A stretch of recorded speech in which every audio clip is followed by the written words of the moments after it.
குடல் குழம்பு பெசல் எப்படி செய்யலாம் வாங்க பார்க்கலாம்.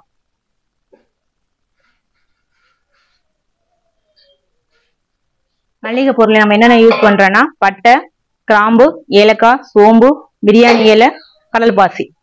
ஸ்டார்டிங் பட்டை, இது லைட்டா பொரிஞ்சுன்னு ஏலக்காய், கிராம்பு, சோம்பு, பிரியாணி இலை, கடல் பாசி. இது பொரிஞ்ச கையில நம்ம வெங்காயம் சேர்க்கிறோம், ஆட் பண்றோம். சின்ன வெங்காயம் அரைச்ச பேஸ்ட் நம்ம இதை யூஸ் பண்றோம். இது இந்த அளவுக்கு போட்டா போதும், 1.5 கரண்டி. இதை லைட்டா இது வணக்கி விடணும். வெங்காயம் பொன்னிறமா ஆயிடுச்சு. இப்ப தக்காளி ஆட் பண்ண போறோம். நான் உப்பு போடுறேன், ஆட் பண்றேன் தக்காளி வணங்குறதுக்காக. இது நல்லா வணங்கணும்னா உப்பு போட்டிருக்கனால இந்த கிளறி விடுறேன். வரமிளகாய் இது நாங்க அரைச்சது. இது மஞ்சத்தூள் இதுல ஆட் பண்ணிருக்கேன்.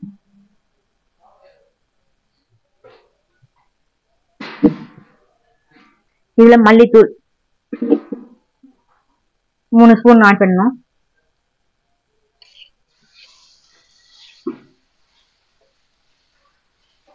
லைட்டா ஆயில் அரைச்சி கிளறிட்டு நம்ம இது குடல் குழம்பு தண்ணி, நம்ம குடல் மட்டும் தண்ணியை மட்டும் எடுத்துருக்கோம் இதுல ஆட் பண்றதுக்காக, குழம்புக்காக.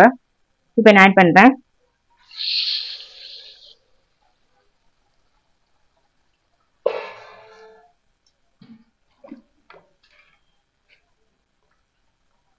இது கொதிக்கட்டும். இது கொதிச்சதுக்கு அப்புறம் அரவை ஊற்றணும்.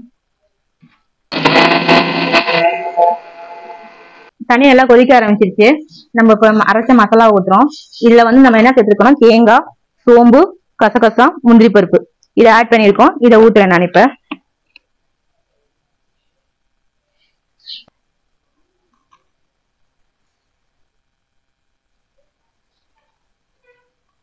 இதெல்லாம் குழம்பு கொதிச்சிருச்சு. இப்ப நம்ம இறக்க போறோம்.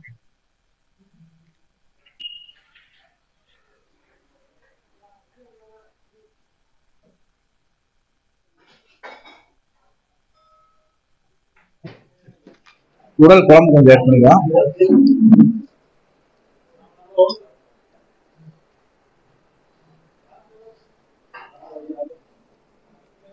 குடல் தண்ணி குழம்பு உங்களுக்கு காரசாரமா தான் இருக்கு.